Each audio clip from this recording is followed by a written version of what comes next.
Di dalam sebuah hadis yang diriwayatkan oleh Al-Baihaqi dari sahabat Jabir bin Abdullah radhiyallahu anhu warda, Rasulullah sallallahu alaihi wasallam bersabda, "Anta wa maluka li abika." Engkau dan hartamu adalah milik ayahmu. Hadis ini ya ibadallah, terdapat kisah di belakangnya, yang mana telah datang seorang pemuda kepada Rasulullah sallallahu alaihi wasallam. Kemudian dia berkata kepada Rasulullah, "Ya Rasulullah, inna abi akhadha mali." Wahai Rasulullah, sesungguhnya ayahku telah mengambil hartaku. Maka Rasulullah sallallahu alaihi wasallam ingin bertabayyun. Sallallahu alaihi wasallam mengatakan, "Idhhab fa'tini bi abika." Pergilah, datangkanlah ayahmu ke hadapanku. Ketika pemuda itu pergi memanggil ayahnya, turunlah malaikat Jibril. Kemudian mengatakan kepada Nabi sallallahu alaihi wasallam, "Innallaha yuqri'ukas salam." Sesungguhnya Allah Subhanahu wa taala mengucapkan salam kepadamu. Kemudian mengatakan, "Idza ja'aka syekh fasalhu an syai'in qalahu fi nafsihi ma sami'athu udhuna." Jika datang ayah dari pemuda tersebut, maka tanyakanlah kepadanya tentang sesuatu yang telah diucapkan di dalam hatinya namun tidak pernah terdengar oleh kedua telinganya. Maka ketika pemuda tersebut datang bersama ayahnya, Rasulullah sallallahu alaihi wasallam pun menanyakan hal tersebut. Apa yang telah dia ucapkan dalam hatinya namun tidak pernah terucap oleh lisannya, sehingga kedua telinganya pun tidak pernah mendengar hal itu. Maka ayah dari pemuda tersebut pun merasa kaget.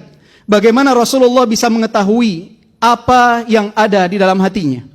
Kemudian Rasulullah sallallahu alaihi wasallam pun berkata, "Qul wa ana asma." Katakan apa yang ada di dalam hatimu dan aku akan mendengarkannya. Maka ayah dari pemuda tersebut pun di hadapan Rasulullah dan di hadapan putranya menyuarakan isi hatinya dengan bait-bait puisi. Dia mengatakan, "Ghadawtuka mauludan wa muntuka yafi'an, tu'allu bima ujni 'alaika wa tanhalu.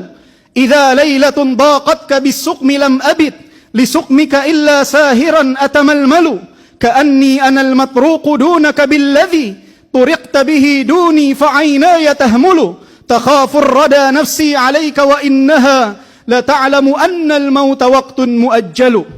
Ketika engkau dilahirkan, akulah yang mengurusmu dan akulah yang membesarkanmu sehingga engkau berusia remaja. Kemudian segala jerih payahku telah engkau rasakan dan engkau nikmati. Bahkan di saat waktu malam engkau sakit, aku khawatir atas keselamatanmu, seakan-akan akulah yang sakit.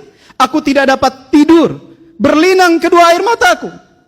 Aku membayangkan, khawatir ajal menjemputmu. Padahal jiwa ini tahu bahwa ajal tidak mungkin datang kecuali jika tiba waktunya. Falamma balaghta sinna wal ghayata allati ilaiha madama fika kuntu uammilu, ja'alta jazai ghilzatan wa fadadatan ka'annaka antal mun'imul mutafaddilu. Falaitaka idh lam tar'a haqqa ubuwati fa'alta kamal jarul mujawiru yaf'alu.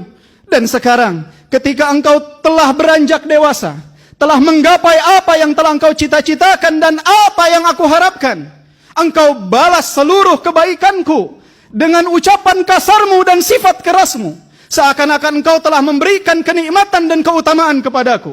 Andai saja engkau tidak dapat memperlakukanku, memberikan hakku sebagai seorang ayah, maka perlakukanlah aku sebagaimana seorang tetangga memperlakukan tetangganya. Mendengar ucapan ayah dari pemuda tersebut, maka Rasulullah sallallahu alaihi wasallam pun menggenggam kerah baju pemuda itu. Kemudian mengatakan, "Anta wa maluka li abika." Engkau dan hartamu adalah milik ayahmu. Ayah ya ibadallah, yang begitu istimewa tersebut sering sekali dizalimi oleh anak-anaknya. Berapa banyak anak yang tidak memiliki adab kepada ayahnya. Berapa banyak anak yang selalu meninggikan suara di hadapan ayahnya. Berapa banyak anak yang selalu mengacuhkan ayahnya. Ketika mereka mendengar hadis Rasulullah sallallahu alaihi wasallam, "Ummuka, thumma ummuka, thumma ummuka, thumma abuka." Ibumu, ibumu, ibumu, baru kemudian ayahmu. Banyak dari kaum muslimin yang menganggap bahwa hal tersebut menggambarkan tidak istimewanya seorang ayah. Keliru ya ibadallah. Ayah kita adalah sosok-sosok yang sangat luar biasa pengorbanannya dalam kehidupan kita. Dia adalah orang-orang yang rela untuk bersedih asalkan kita bahagia. Dia adalah orang yang rela untuk menangis asalkan kita dapat tertawa. Bahkan mereka adalah orang-orang yang rela untuk terhina asalkan kita dapat hidup mulia. Mereka mengorbankan segalanya. Beban keluarga ada di pundak mereka. Mereka ya ibadallah, sering sekali pulang dalam keadaan penuh dengan pikiran. Tapi ketika berada di hadapan rumah, mereka tinggalkan pikiran-pikiran mereka, beban kehidupan mereka, kemudian berjumpa dengan kita dengan senyuman. Mereka sosok-sosok yang sangat luar biasa. Mereka adalah orang yang sangat bahagia dengan kebahagiaan kita. Bahkan lebih bahagia dari apa yang kita rasakan. Mereka adalah sosok yang sangat bersedih dengan duka kita. Bahkan lebih sedih dari apa yang kita rasakan. Mereka adalah sosok yang sangat kecewa dengan kegagalan kita. Bahkan lebih kecewa dari apa yang kita rasakan. Mereka ya ibadallah adalah orang yang sangat luar biasa. Gunung besar yang ada di rumah kita yang menjaga kita dan keluarga kita dari mara bahaya. Maka siapa di antara antum yang Allah subhanahu wa ta'ala masih berikan nikmat ayah yang hidup di tengah-tengah antum, muliakanlah mereka ya ibadallah. Pijitlah kakinya dengan pijitan yang halus, karena kaki tersebut telah lelah melangkah di dunia ini untuk memenuhi kebutuhan antum.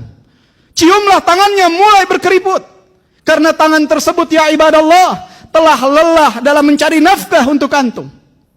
Ciumlah keningnya ya ibadallah, karena dia selalu memikirkan tentang antum semenjak antum berada di dalam perut ibu-ibu antum, sampai antum lahir, sampai antum tumbuh dewasa, berkeluarga, memiliki anak. Bagi mereka antum adalah anak-anak kecil yang harus selalu mereka fikirkan. Peluklah tubuhnya ya ibadallah. Jangan kita menyiksa mereka dengan kerinduan.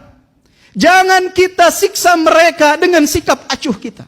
Mereka sayang kepada antum, tetapi mereka sulit untuk mengungkapkannya. Mereka sulit untuk mengatakannya. Muliakanlah mereka. Siapa yang ada di tempat ini, yang saat ini telah menjadi ayah, mengetahui bagaimana kecintaan seorang ayah kepada anaknya. Seperti itulah ayah-ayah antum mencintai antum.